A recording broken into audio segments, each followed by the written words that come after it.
Okay, time to talk Curse of Chucky. Now, when it comes to this film, there's a lot there's a lot that's expected from it. Now, it's the first Chucky movie to come out in 9 years since Seed of Chucky came out in 2004. So, the hype is quite understandably big within the cult community of Chucky fans, myself included. So, I will say that as a whole, I like the film. I thought it delivered on what it promised. A scary Chucky film that went back to its old, really old school roots, providing us with a Chucky that was suspenseful. I wouldn't say scary, but it definitely had some moments where it gave a really creepy vibe. And best of all, Brad Dourif is back as the voice of Chucky.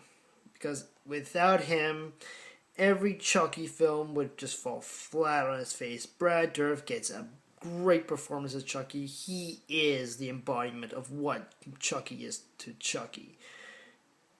Many horror icons have been swapping actors. Freddy Krueger, Jason Voorhees from various movie to movie, Michael Myers, and Chucky has the best record out of all of them. So, really, you can't argue with that. Same actor played him 6 times. Stating fact, also same writer for all 6 movies. So, best Child's Play has probably the best track record for as horror franchises go. Now, really, what comes down to it is before I even get started talking about the movie, there's a sort of I really have to talk about building up to this film, the hype anyway, because the hype for over these 9 years was hectic, especially when it came around to time of release, when the film was actually announced, and when the photos started coming up online, and especially after the August film premiere in Montreal, I think it was. So the hype really was a discerning factor in this film. Actually, I think it's a lot of people. Fourth, okay, let me explain. Okay, reason why I'm trying to talk about hype in the first place is because when I'm looking on this on the IMDb forum page, there are comments and entire threads dedicated to how this movie sucks, and they're Chucky fans, almost really hardcore Chucky fans, and they absolutely despise this movie with a passion from what I've read, and I will take my share on that by saying, you ungrateful bastards. Don Mancini came out the pocket to give you guys a Chucky movie. He heard your cries to make a scary Chucky film, and he attempted it, and he pulled his resources and gave you a film, and you're unsatisfied with it. It took 9 years to get this movie off the ground. And this, I wouldn't be surprised if this film, judging by the reception it's been getting from fans, will be the last Chucky film we'll see for another 9 years. Probably the next decade. If this is the kind of reception it's going to be getting. It came out on VOD September 24th. Right now it's about, what day is it today? It's the 29th. So yeah, it hasn't been doing really well with audiences, and people are complaining and complaining and complaining, and really they don't. Most of the facts they overlooked is that Don Mancini, he heard you, he provided it didn't meet your expectations, but he at least kept his best intentions in mind. So why are you bitching? It's hard to even make a film. As a film student, I will say that. It's hard to make a film, especially a film that goes into theaters. It's going on, making on direct DVD. There's a lot. I mean, there's a fucking process to do all that stuff. And everybody's just complaining about how bad Chucky is, the budget, the gore, the deaths, everything about what makes a horror movie now these days a horror film. They're complaining. And it annoys me to no end that people are being that inconsiderate and ungrateful that this film even happened in the first place. He didn't have to do it. He didn't have a choice to do it. He had a choice. He had a choice not to make this film. After Seed, he's pretty much done. Because for he hasn't directed anything in those 9 years. He's pretty much set for life. So he made a choice to do it. He provided, and the reactions I'm seeing is disgusting. It ranges from joy to utter contempt, hatred, and just absolutely vile. I've seen, and this is coming from a guy who likes all the Chucky films. As each film goes in their own unique way. Brian Chucky and Seed Chucky included. I read that people has dismissed entire arguments, the entire criticisms that people have made on this forum, and dismissed everything they've said, including the fact that they liked it and they are willing to know that they're flawed films. And they're dismissing all that because someone enjoys Seed Chucky. This is what we have to put up. This is what this Chucky fandom has to put up with. Yeah. It's not pretty.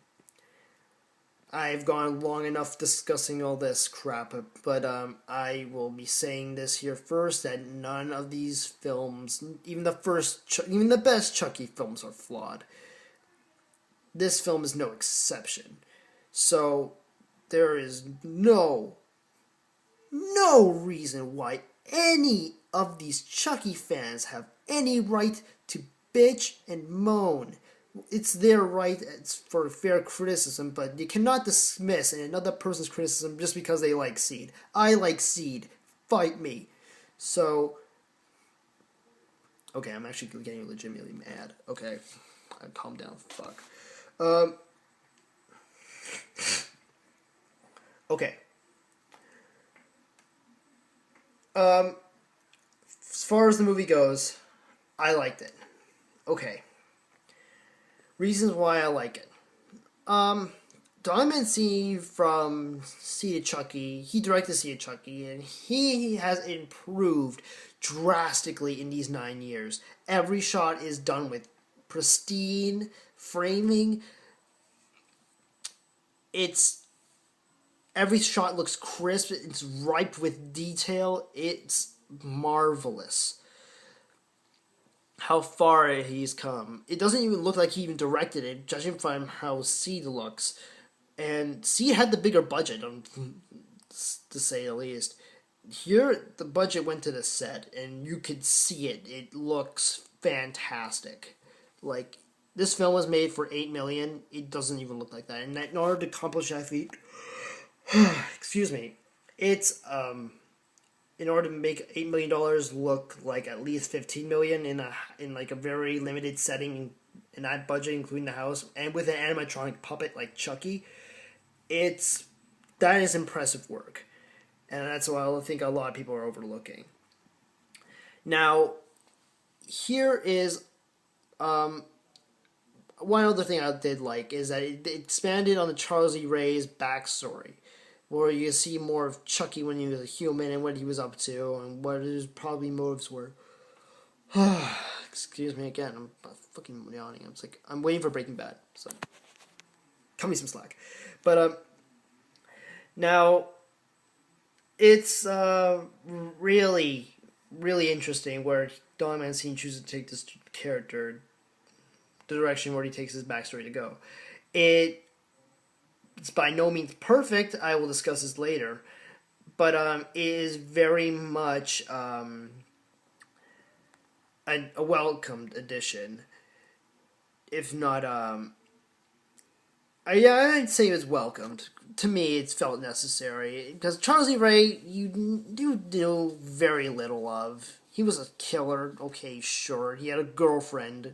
Sure, fine. Throw it in there. But as far as everything really went with this character, that's all you really knew about him. This film kind of answers some questions that everyone wanted to know, and some other embraces some questions that frankly do need some answering in another film. By judging by how its reception is among the fans and the community, it seemed pretty sharply divided. It doesn't seem like we're going to get any answers anytime soon. So, again, I talked about the setting. The setting is fantastic. The sets, this house is very, very gothic and gives us very Hitchcockian feel. I feel they reference that in the documentaries I've been seeing. They really labeled this as a very Hitchcockian setting of like a really whodunit. But we all know who did it. It's Chucky. But the setting is what counts. A lot of Chucky as Chucky actually in this redesign looks shit. Not shit, but he doesn't look like shit. I'm yawning. But it looks like he looks good. And it's actually surprising to see him in the non-scarred face. I'll explain that a little bit when I get into spoilers, which inevitably will come, but we'll get to that as it goes. Right now I haven't talked about anything spoilers. But what was I was gonna say? The characters, alright, the casting. The casting is a bit iffy. If iffy goes by a little bit more than direct-to-DVD horror movies go, they do a decent job. Direct-to-DVD horror films definitely have not gotten the greatest casting in the world, but in this case, it's acceptable. They really, some of these characters, and I've been talking about our main character, Fiona Dorff, who is incidentally Brad Dourif's daughter, which apparently was a complete coincidence. A lot of people think, conjuring up conspiracy theories that Don Mancini chose this girl over everybody else, but really she auditioned, she got the part, legitimately. So, really, she gave a solid performance. Fiona Dourif gave a solid performance, and she was, she had a handicap for the entire shoot, and I don't mean that as a really bad joke. She's in a wheelchair, but I mean like she had to act and and she's in a wheelchair, and in a horror film, I very rarely see that out of a main protagonist, and it opens up this level of vulnerability that a lot of horror films should be going for, rather than just jump scare, killers killing people, be afraid killers out the loose. So it opens this level of vulnerability, because even though Chucky's a pint-sized doll, he's able to do things that no one will suspect. And granted, those are that goes against people, able-bodied people. So he even just manages to fuck with people regardless of their physical being, so to speak. So that is impressive out of Fiona Durf, and really it really I don't want I don't want to like repeat myself because I'm kind of stammering over myself right here because I'm not coming up with the words properly to describe how much I actually like this girl's performance. It is fantastic. She does a great job. Even from the people who don't even like this film say she done a decent job. I think she was perfect for the role. Some of the other cast members, not so much. And before I get into stuff I dislike, I'll talk about the final thing I did like about this film, and that was the death scenes. The death scenes were great. I'll cover more of them when I get into spoilers, so just keep an ear up for that. So really the death scenes again were heavily criticized in the community, saying they were tame. And to be honest, these were some of the rawest horror movie deaths I've seen in a while. Especially out of Chucky film. Chucky films don't have a way to getting this gory, especially in Sprite and Seed. They've got pretty out there, but these ones gotten towards a little bit more, I wouldn't say realistic, because this is a fucking voodoo possessed doll we're talking about here, so realism is really out the fuck, really not even into play at this point. But realistically speaking, these things could in fact happen. Very much so. They're very realistic. So I'll talk how grim it gets in spoilers, but right now I'm doing non. Okay, I'm repeating myself. Shit. So again with stuff going into stuff I don't like now. Again the main cast, including the mother, the husband, the live-in nanny, and the daughter. I didn't like these four characters. One, because one was a bitch. The mother was a complete bitch, and she wanted her character was just very greedy, and she just seemed to want everything. The live-in nanny, because she really didn't amount to anything, nothing in the story at all. The daughter, because she's stupid. I'll get to that in spoilers. The dad and the father, because he's a dick. None of them are really relatable or in any stretch of imagination. Oh, I forgot. I forgot one throwaway character. The priest. The priest again did nothing for the movie. He was just there to up the body count. Even though in the setting of the movie he was there to offer condolences, and it worked. His part worked, and I frankly liked him. Because he was they put him against they really put him against one of the film's most intense scenes, and oddly enough it involves around food.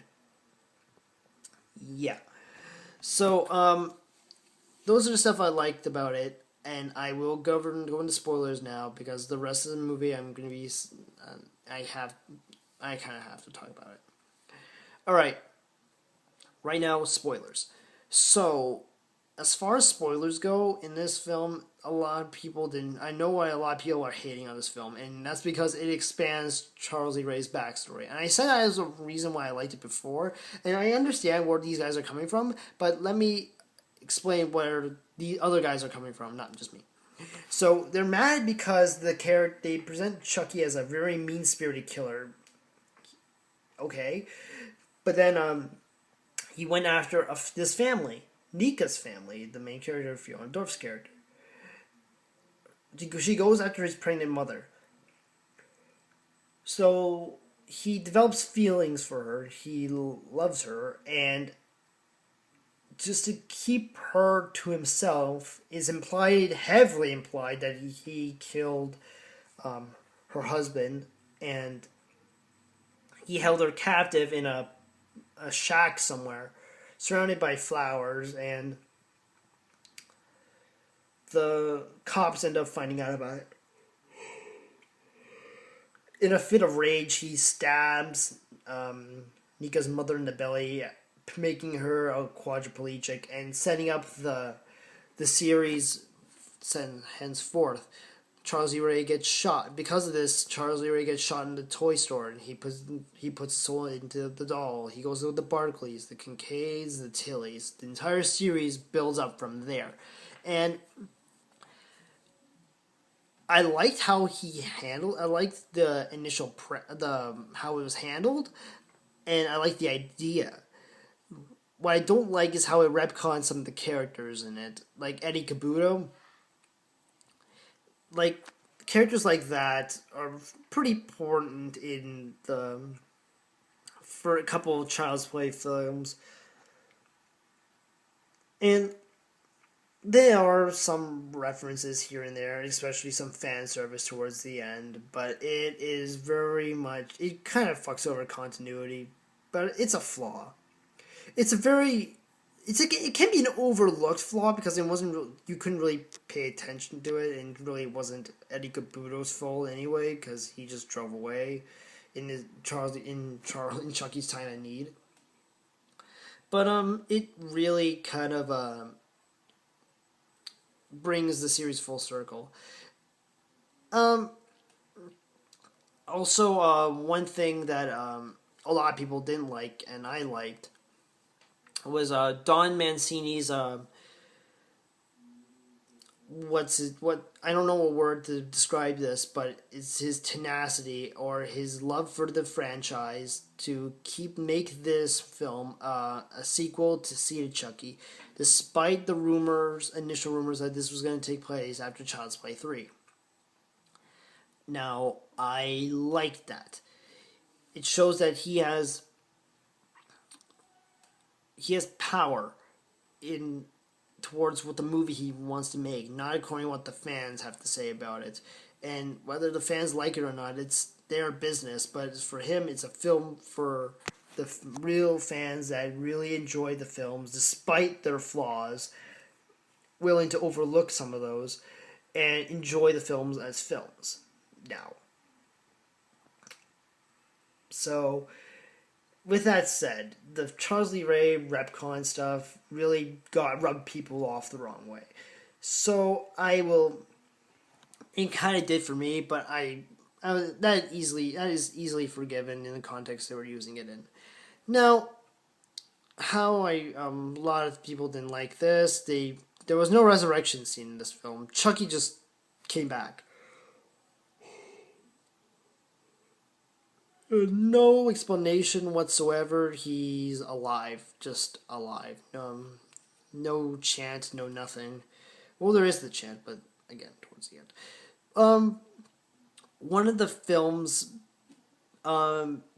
best qualities it has going for it is its level of suspense, despite the audience knowing who the killer is.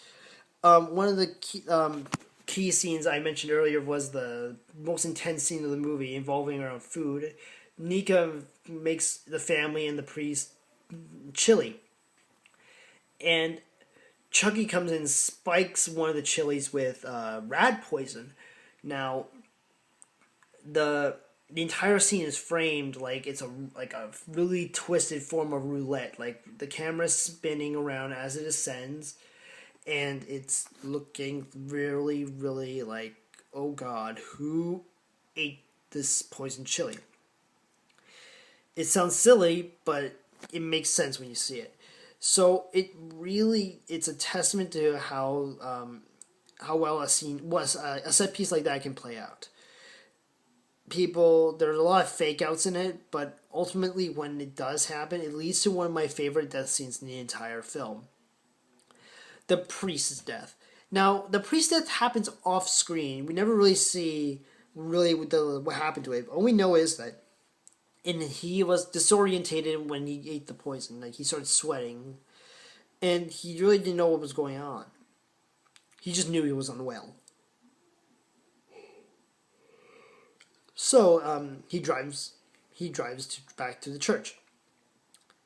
He gets in a car crash on the way there. He gets pinned, and his neck gets, pinned in the car, and the car is like pretty much like a crushed can at this point. So the firemen take it off, and they unintentionally open his wounds and cut open more, and it unintentionally decapitates him, much to the shock of everybody around them. That was a very cool death scene. Especially how he did it with the special effects and all. Like, they put a prosthetic around there, and he pretty much laid his head back, opened the prosthetic, cut, then there was a back there, and he cut to a dummy where the head fell back onto the back seat. I thought that was extremely clever. I'm a big fan of the kind of really cheap effects. And this one was done well. Now, the second best death scene in the movie for me was the husband, because it was so raw. And what I mean by raw, I mean it was blunt and to the point. He was fucking dead. Well, you saw in the trailer where he gets Chucky points an axe and he goes like, "Ah!" He's right into his face. You think he's going to decapitate him? I thought so too, but instead he goes for the jaw.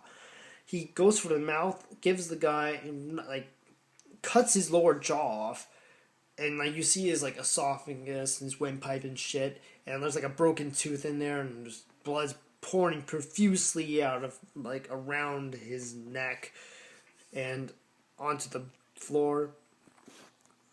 That was raw. His tongue's sticking out. His face is open up ah. It was really oh, that was, didn't see that one go. I didn't see that going anywhere. And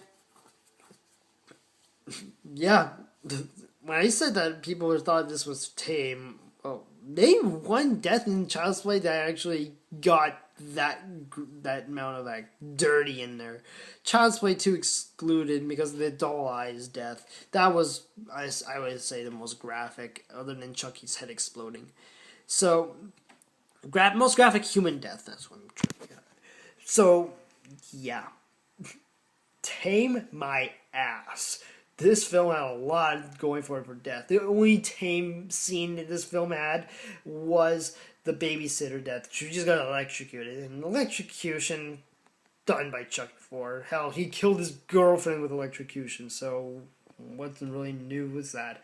So, take that with a grain of salt, if you will.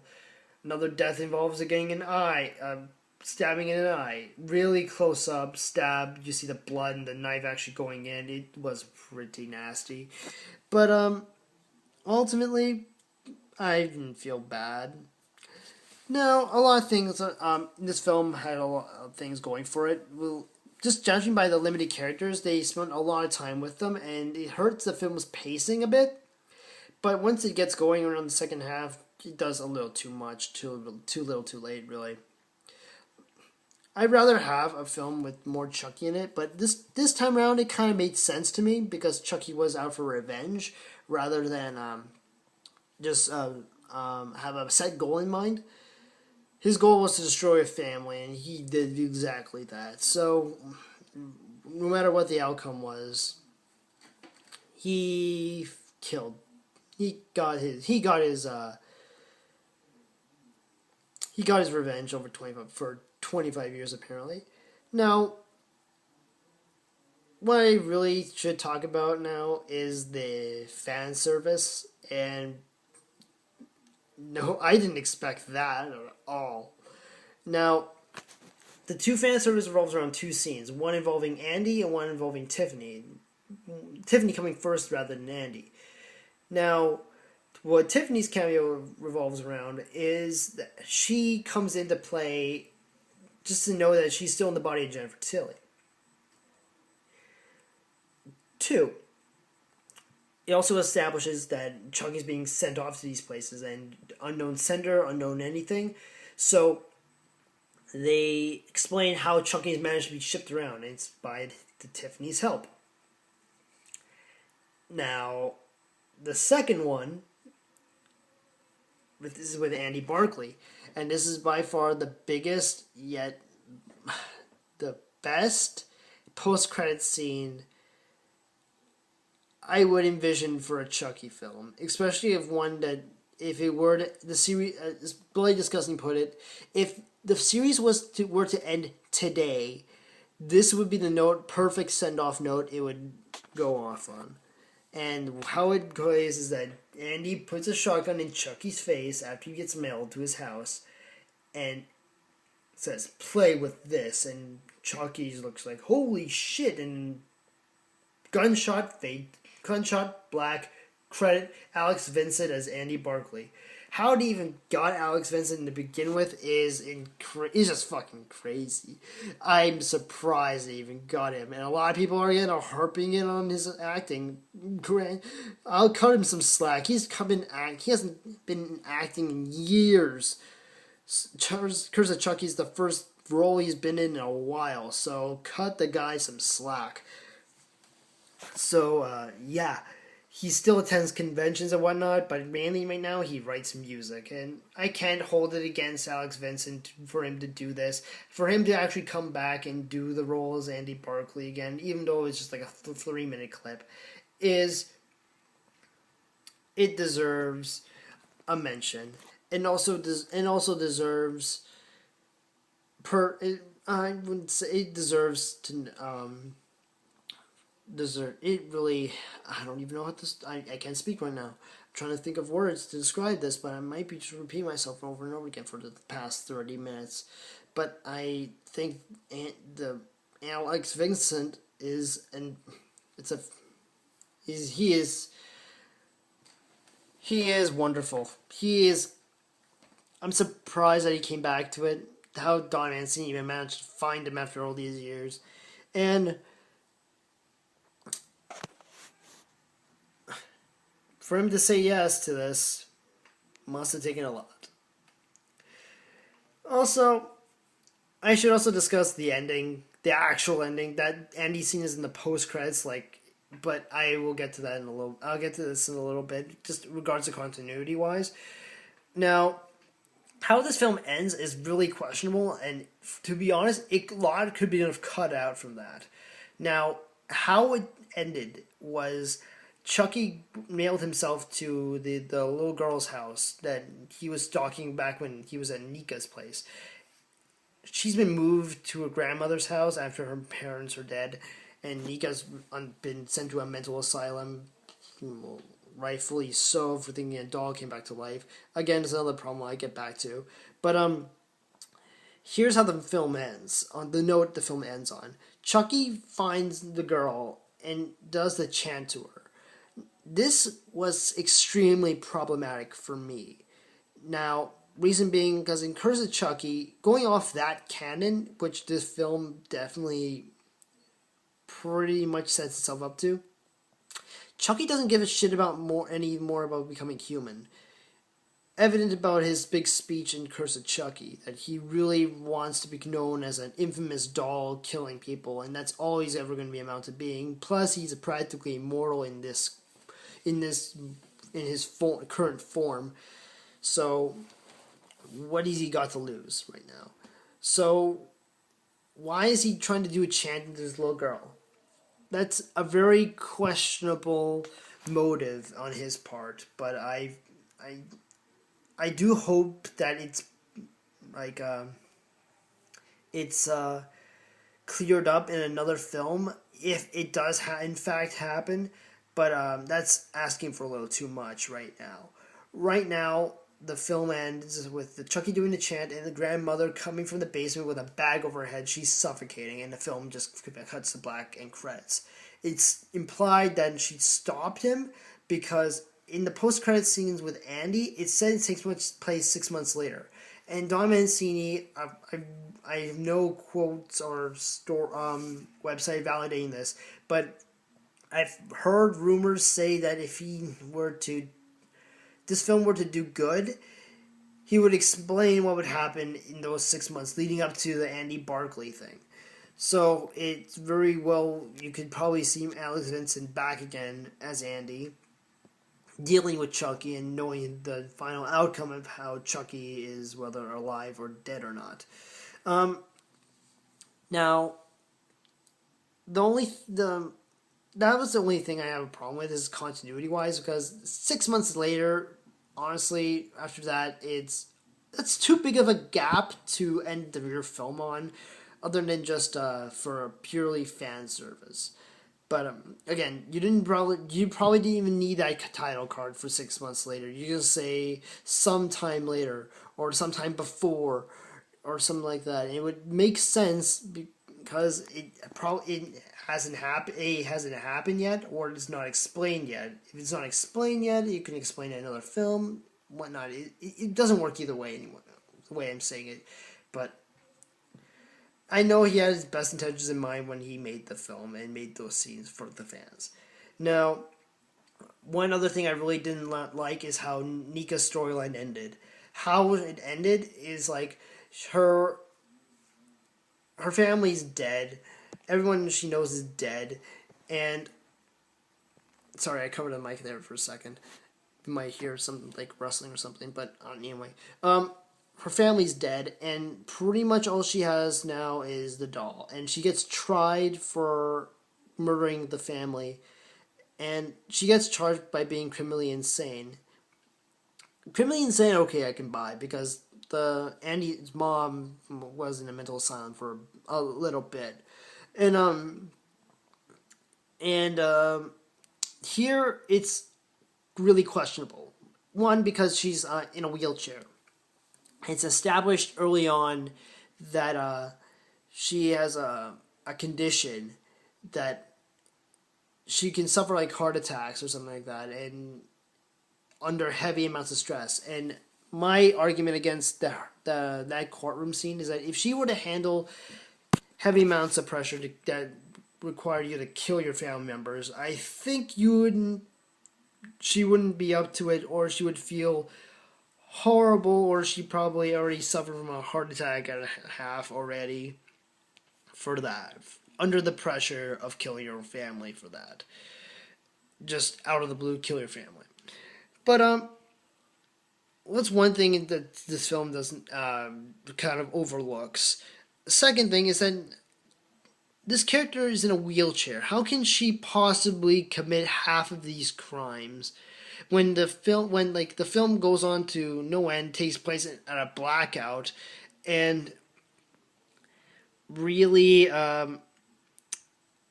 some of the death scenes, or some of the characters how they died really don't make any sense. Like a one of the mother figure gets her eye gouged out. How can Nika even do that in her wheelchair? It makes no sense. How would she get her husband on the ground and then take an axe and put it to his face? How would she even get him on the ground in the first place? It makes no sense. Things like this are holding this film back, and a lot of the people are looking at this specifically as why this film sucks and it's worse than Seed of Chucky. And I'm not saying this film is worse than Seed. This film was an improvement of Seed as far as a technical level goes, but as a film, it kind of screwed itself over continuity. I'm not sure if Diamond C even recognized or even noticed that, but hopefully he will, and if not, then several angry fans will definitely point it out to him. What else is with the film I really didn't like? I guess that's pretty much it. As far as the film goes, I like the film. I was excited to see it, and it really didn't disappoint me. I got to see a Chucky movie again, and the reason why I held this off for quite a while is that I wanted to get over the initial feeling of seeing Chucky again, despite my initial like fangasm that I had when he came back and he started doing the laugh. He kept his actually, it's another thing I should say. Chucky's one-liners in this film actually felt kind of flat. I know they weren't trying to make him directly comedic like he did in the second or third one. Even Seed and Bride, there was Some of his one-liners, though really really dark, did not sometimes work. Like women, you can't live with them. Period. Laugh. Then really not can't that cannot work. He lived with his girlfriend, well now wife, Tiffany, for a while now, and I assume that they're still living with them with two kids. So can't say much to that at all. So that's something to think about. When it comes and other than that, the death scenes, stuff I didn't like with the plot. I guess that's all I got really. Um, Really, I enjoyed this film for what it was. I'm not as mad as other people are about it. In fact, I'm actually grateful for actually getting the film in the first place, despite waiting 9 years to finally see it. I really wish I saw this in a theater setting rather than just on my computer on demand. But it kind of enriches the experience, I feel, for this film. And to be honest, this film should have been released theatrically. There's no reason why Universal should have held this off for a direct-to-DVD release, unless you just wanted to make it look good. But in terms of looking good, this film looks better than most films nowadays actually look. And considering that he hasn't directed anything since Seed, and last theatrical release was Seed, it's impressive. So I think that the film was overall it's a must see for a Chucky. All right, I'm going all over the place. Final thoughts on it. I thought the film was really really good. It has its flaws, yes it does, and I acknowledge them. They're not perfect by any stretch of the imagination. This film is not even perfect for the record. So there's no argument to be said. You cannot dismiss my criticisms for liking a film that you or a fan or somebody else does not like. It's a matter of opinion. This is mine. I won't dismiss anyone's opinion on this movie either if you disagree with how long I ranted on for repeating myself or any for that matter about the curse. Like, Okay, I tried to do this over the my phone, and the footage keeps on getting corrupted. So I'm just gonna do it as a voiceover. So take what I can get. Anyway, finishing thoughts about the Curse of Chucky thing. I think it's a really good film. Now, what I think about it is that it has some flaws. It's not perfect, but it'll get the job done for what it's worth. And for what it is, it's a fun film. You get to see Chucky acting up again, and that's always a good thing. Now, what I think about it in terms of installment wise, it is better than Seed, but I wouldn't call it worse. It's a good return to form, that's what it is. It's not anything new, it's not anything special, so it's somewhere in the middle. That's my opinion. And it will be my opinion. And if you disagree with me on that, I will respect you, even though I do not necessarily agree with it, but I'll respect it. I won't hurl violent insults at you or anything like that, because that would be childish. And this is coming from a guy who watched a series about necessarily a doll trying to possess a child for about 3 movies. So take that as you will. Anyway, this has been really, really bugging me for the night, and I'm just waiting to see the Breaking Bad episode. So, this is the Gorehound signing out, and stay tuned. There's some stuff on the way. Okay, bye.